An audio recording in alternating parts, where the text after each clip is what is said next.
Baik, selamat siang kepada kita semua. Selamat siang. Sebelum kita memulai debat kita pada siang ini, ada lebih baik jika kita mengucapkan puji dan syukur kepada Tuhan Yang Maha Esa, di mana atas berkat dan anugerahnya kita diberikan kesehatan sampai pada saat ini. Baik, dan untuk kepala tim netral supaya menjaga ketertibannya, jika tidak bisa menjaga ketertibannya, disilakan untuk keluar dari ruangan ini. Baik, apakah tim sudah siap? Siap. Tim oposisi? Siap. Baik, kita akan mulai debat ini pada siang ini. Kepada tim oposisi disilakan untuk membacakan mosinya. Baik, terima kasih kepada moderator. Sebelum kami membacakan mosi yang akan kami angkat, perkenalkan nama saya Sri Wahyuni. Di samping kiri saya Tasya, di sampingnya Pasca, di sampingnya Isa. Mosi yang akan kami angkat pada hari ini yaitu rencana perpindahan ibu kota negara Republik Indonesia ke Kalimantan Timur. Pemerintah akan melakukan 5 tahapan untuk memindahkan ibu kota negara ke Kalimantan Timur. Sebelumnya, Presiden Republik Indonesia Joko Widodo menegaskan pemindahan ibu kota baru sebagai bentuk transformasi besar-besaran Indonesia untuk beralih ke ekonomi hijau dan digital. Presiden Joko Widodo menegaskan pembangunan ibu kota baru di Penajam Pasir Utara, Kalimantan Timur tetap berjalan, meskipun masih menghadapi pandemi COVID-19. Skema pembiayaan ibu kota negara tidak akan seluruhnya bergantung pada APBN, namun berasal dari kerjasama antar pemerintah dan badan usaha serta investasi swasta. Rancangan Undang-Undang Ibu Kota Negara sudah masuk dalam program legislasi nasional atau Prolegnas tahun 2021. Presiden Joko Widodo sudah memasukkan pembangunan ibu kota negara sebagai salah satu proyek prioritas strategis. Awal pemindahan ibu kota negara baru akan dilakukan pada 2024 mendatang. Sekian mosi dari kami kembalikan kepada moderator.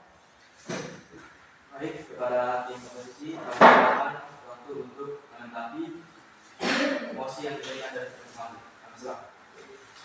Terima kasih kepada moderator. Kami akan menyampaikan beberapa pertanyaan atau pendapat kami. Yang pertama yaitu apakah manfaat atau keuntungan pemindahan ibu kota Kalimantan, ibu kota baru di Kalimantan Timur. Kepada moderator kami menyampaikan. Baik, terima kasih atas jawabannya. Diberikan informasi waktu untuk menjawab pertanyaan yang diberikan dari tim oposisi. Silakan. Baik, moderator hanya menjawab dari oposisi. Adapun keuntungan ibu kota negara di Kalimantan, yang pertama adalah bidang lahan luas. Menteri Agraria dan Tata Ruang ATR Sofyan Jalil mengungkapkan pemerintah sudah memiliki lahan sekitar 300.000 hektar untuk calon ibu kota baru negara Indonesia. Yang kedua, perihal potensi ekonomi. Yang pertama, pembangunan ibu kota baru dapat mengembangkan kawasan baru yang dapat mengurangi pengusahaan kebijakan di lokasi ibu kota yang lama. Yang kedua, konektivitas eksternal dengan Malaysia dan Brunei Darussalam karena berada dalam satu daerah. Dalam hal lokasi strategis, lokasi geografis ibu kota baru yang berada di tengah-tengah negara akan mendekatkan ibu kota ke berbagai bagian negara secara lebih merata dan memudahkan pelaksanaan tugas pemerintah.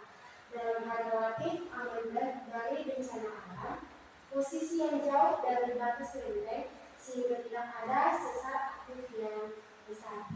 Kepada moderator, Baik, terima kasih atas jawabannya dan informasi dari tim oposisi. Apakah jawaban dari tim oposisi sudah diterima secara penuh?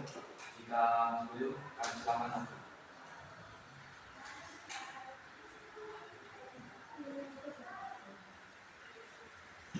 Baik, dari moderator kami bertanya kepada tim oposisi.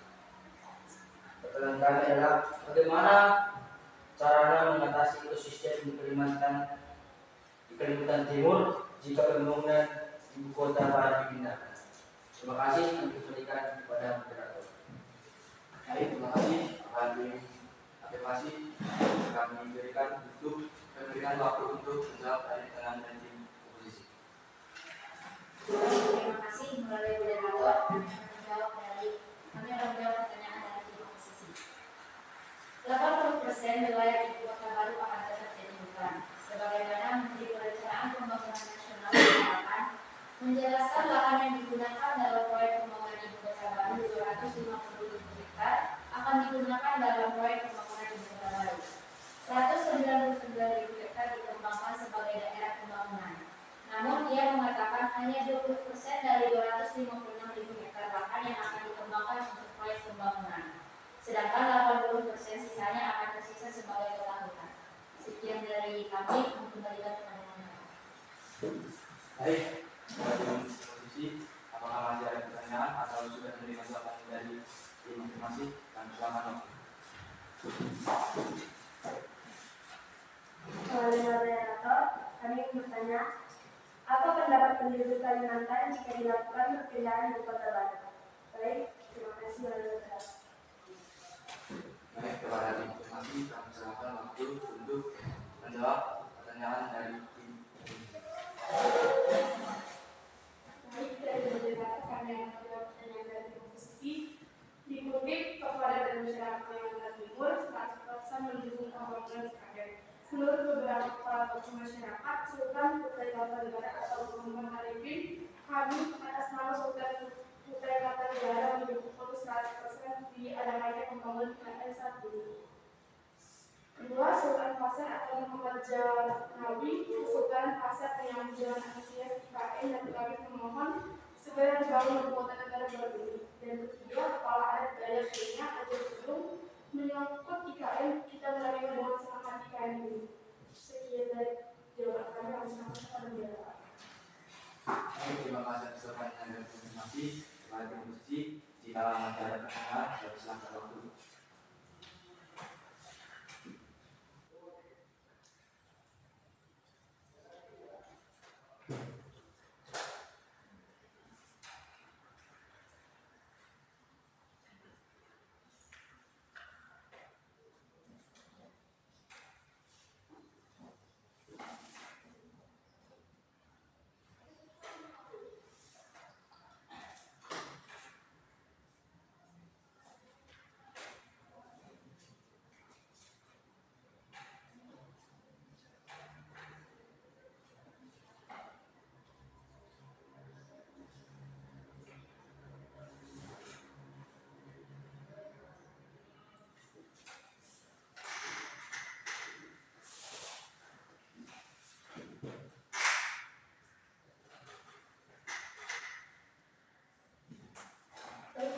Kepada moderator kami terima kasih dan kepada tim afirmasi karena di sini mosinya yaitu perpindahan tentang ibu kota baru, kami sudah menyimpulkan bahwa semua setuju dengan perpindahan kota baru ini dan sudah ada memiliki bukti-bukti yang kuat. Oleh sebab itu kami menerima pendapat dan menerima mosi tim afirmasi. Kepada moderator kami kembalikan.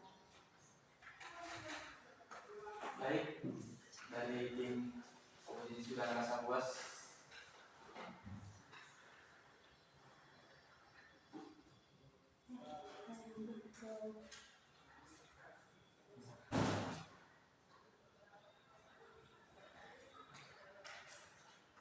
Kami berharap untuk informasi itu membacakan dulu.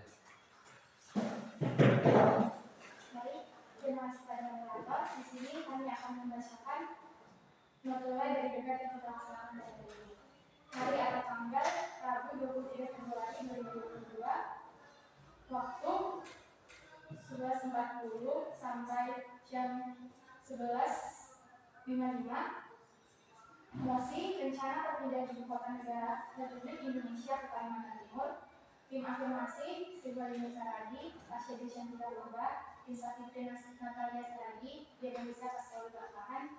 Tim oposisi Aran Kananya Sitopo, Yuni Ofakia Turkit, Afirmana Manjuruk, Devi Saragi, dan moderator Devi Saragi. Pertanyaan dari pihak oposisi, apa manfaat atau keuntungan pemindahan ibu kota Kalimantan Timur? Yang ditanyakan oleh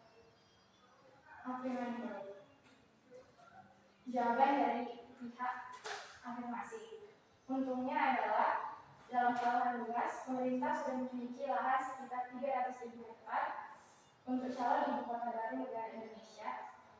Yang kedua, lokasinya strategis.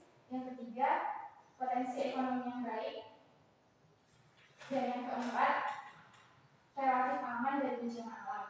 Pertanyaan kedua, bagaimana mengatasi ekosistem hutan di Kalimantan Timur jika pembangunan ibu kota ditanyakan oleh Alam Sitopu?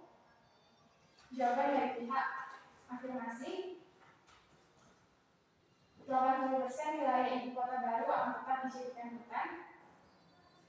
Lahan yang digunakan dalam proyek pembangunan ibu kota baru 250.000 hektar akan digunakan dalam proyek pembangunan ibu kota baru.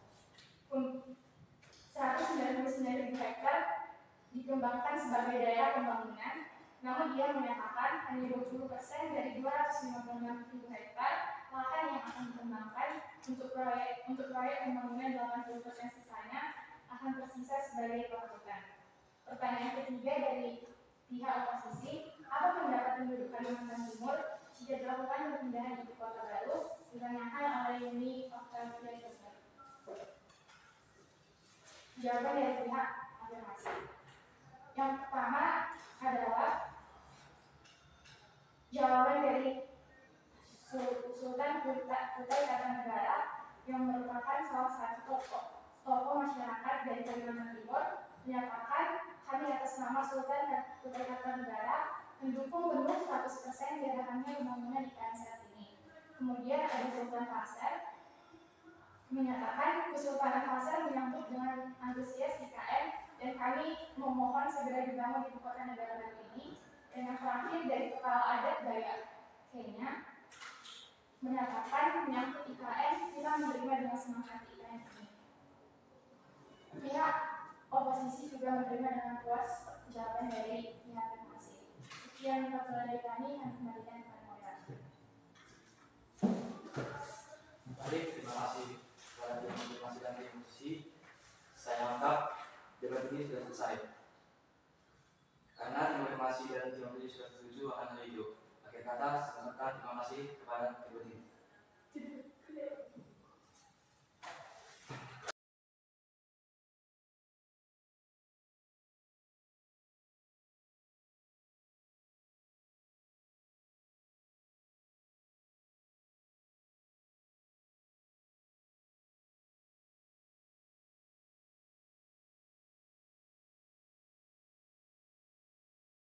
Selamat siang untuk kita semua. Siap. Pertama-tama kita ucapkan puji dan syukur kepada Tuhan Yang Maha Esa atas berkat dan anugerahnya kita masih dapat berkumpul pada hari ini. Pada hari ini kita akan melakukan debat. Untuk kedua tim, apakah sudah siap?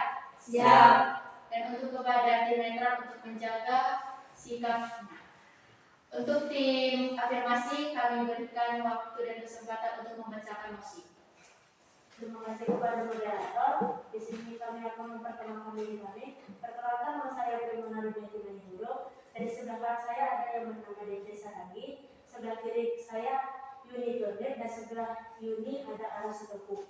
Di sini kami akan membacakan mosi kami yang kami bawa. Dengan memiliki judul besar, mewajibkan kepada masyarakat Indonesia untuk memiliki kartu BPJS. Mewajibkan kepada masyarakat Indonesia untuk memiliki kartu BPJS untuk mempermudah segala akses untuk kepentingan pribadi maupun negara. Dengan adanya kartu BPJS, masyarakat Indonesia akan mendapatkan manfaat atau kelebihan BPJS kesehatan. Yang pertama yaitu hampir semua penyakit ditanggung oleh BPJS. Sebagai penyakit yang ditanggung meliputi penyakit jantung, penyakit asma, penyakit stroke, penyakit kanker, diabetes mellitus, katarak, vertigo, dan penggunaan jenis obat formularium nasional atau PLONAS seluruh ditanggung BPJS Kesehatan.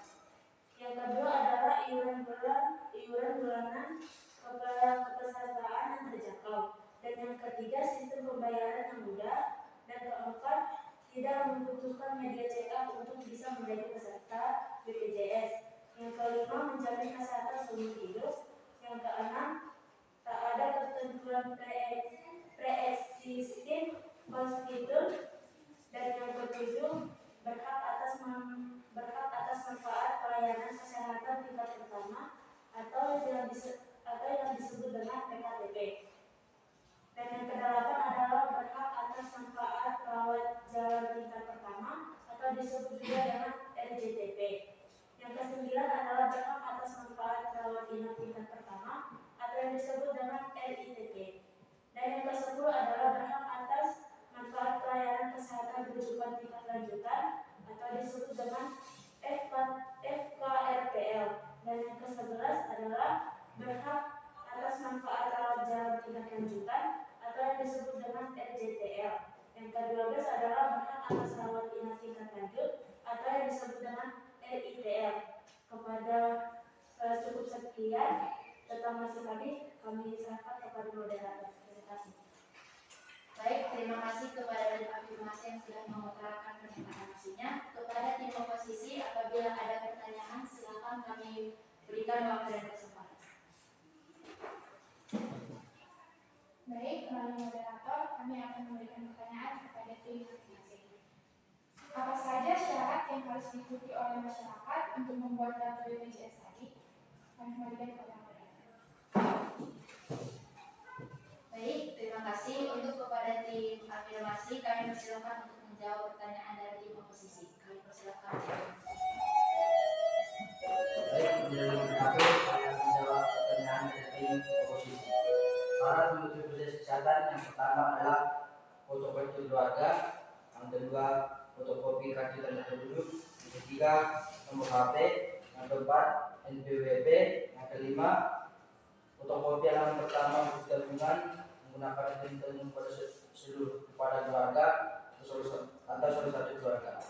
Yang keenam fotokopi paspor, dan yang terakhir paspor 3 kali lipat dengan maksimum ukur 50 KB dan alamatnya.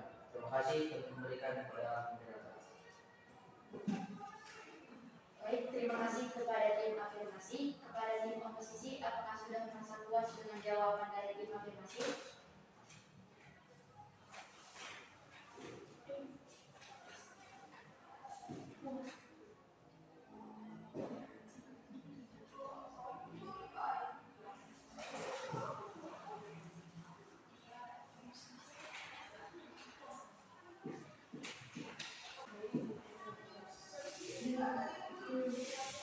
Baik moderator, kami sangat puas atas pernyataan tersebut.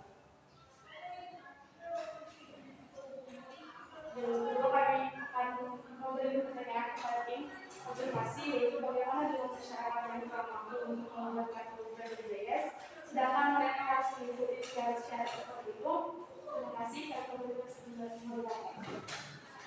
Baik, terima kasih kepada tim oposisi. Untuk tim afirmasi, kami persilakan waktu yang tepat untuk menjawab pertanyaan dari tim oposisi.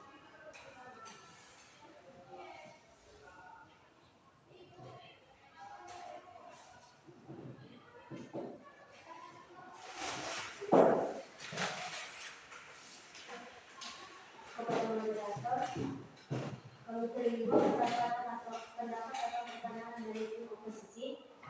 Yang pertama itu adalah siapkan persyaratan atau menjadi peserta BPJS Kesehatan gratis. Yang kedua, meminta surat pengantar kepada RT atau RW. Yang ketiga, urus surat keterangan tidak mampu di kelurahan. Yang keempat, minta surat keterangan dari puskesmas. Yang kelima, bawa semua surat dan persyaratan kantor BPJS Kesehatan. Baik, itu saja yang bisa saya ucapkan kepada moderator. Baik, terima kasih atas tanggapan dari tim afirmasi. Kepada tim oposisi, apakah masih ada pertanyaan? Jika ada, kami persilakan waktu dan jawab. Baik, melalui moderator, kami akan memberikan pertanyaan kepada tim afirmasi. Seperti yang kita ketahui, BPJS terbagi menjadi 3 golongan.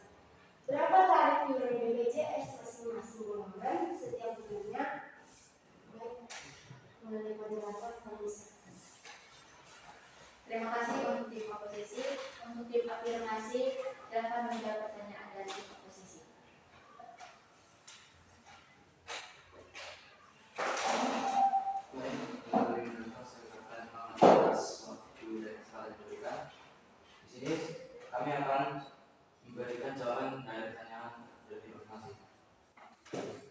Fasilitas kesehatan diberikan secara berjenjang yang terdiri dari beberapa tahapan. Pertama itu tingkatan 1. Tingkatan ini tempat didatangi untuk berobat berupa klinik, puskesmas, atau dokter umum.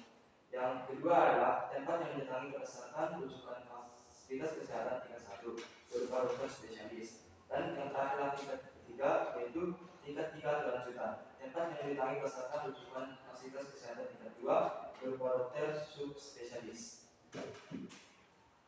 Dan BPJS 1 terdiri dari 2 orang, BPJS 2 terdiri dari 3 sampai 4 orang, dan BPJS 3 terdiri dari 5 orang. Dan dalam ruangan perawat 1 terdiri dari 2 orang, ruang perawat 2 3 sampai 4 orang, dan ruang perawat 3 5 orang. Dan di sini kami akan memberitahukan iuran dari BPJS tersebut. Di ruang perawatan kelas 1 biaya sebesar 150.000 per orang per bulan dengan manfaat pelayanan. Di ruang perawat kelas 2 sebesar 100.000 per orang per bulan dengan pelayanan. Dan yang terakhir adalah di ruang perawat 3 sebesar 42.000 per bulan per orang dengan manfaat pelayanan. Dan itulah jawaban dari kami. Terima kasih untuk tim afirmasi. Kepada tim oposisi, apakah sudah merasa puas atas jawaban dari tim afirmasi?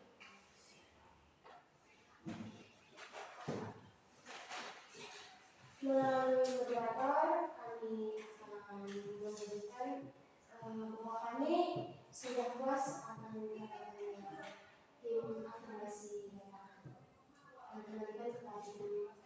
yang kembalikan kepada moderator.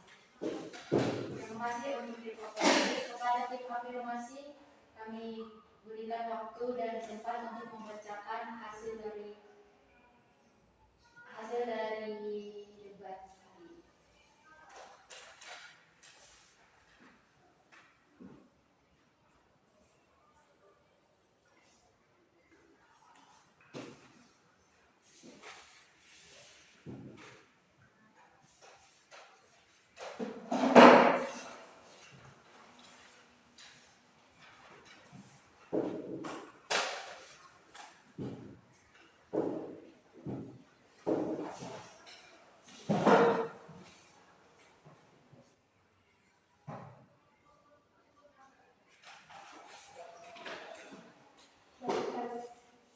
Melalui moderator, izinkan kami membacakan aturan kami.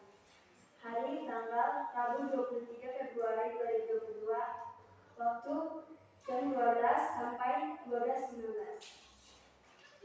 Judul mosi kami mewajibkan kepada masyarakat untuk memiliki kartu BPJS. Tim afirmasi Aran Panania Sitopu, Apri Maniuro, Yunarto Ferdurnim, Devi Edza Saragi. Tim oposisi Sri Wahyuni Saragi, Tasya Dwi Cantika Purba, Insa Fitri Natalia Saragi, Dian Elisa Pasca Uni Parfala. Moderator Sri Wahyuni Saragi. Pertanyaan yang ditanyakan oleh tim oposisi yang pertama, apa saja syarat yang harus diikuti untuk membuat kartu BPJS? Ditanya Dian Elisa Pasca Uni Parfala, dijawab Aran Panania Sitopu. 2. Bagaimana dengan masyarakat yang kurang mampu untuk membuat kartu BPJS, sedangkan mereka harus mengikuti syarat-syarat seperti itu? Ditanya Tasya Dwi Cantika Purba, dijawab Apri Maniuro. 3. Seperti yang kita ketahui, BPJS terbagi menjadi 3 golongan dan berapa tarif iuran BPJS masing-masing golongan setiap bulannya? Ditanya Insa Fitri Natalia Saragi, dijawab Devi Edza Saragi. Sekian dari Natula kami, terima kasih. Kami kembalikan kepada moderator. Baik, terima kasih kepada tim afirmasi. Karena kedua tim sama-sama setuju akan pernyataan mosi yang diangkat dari tim afirmasi, maka debat hari ini kami tutup. Terima kasih.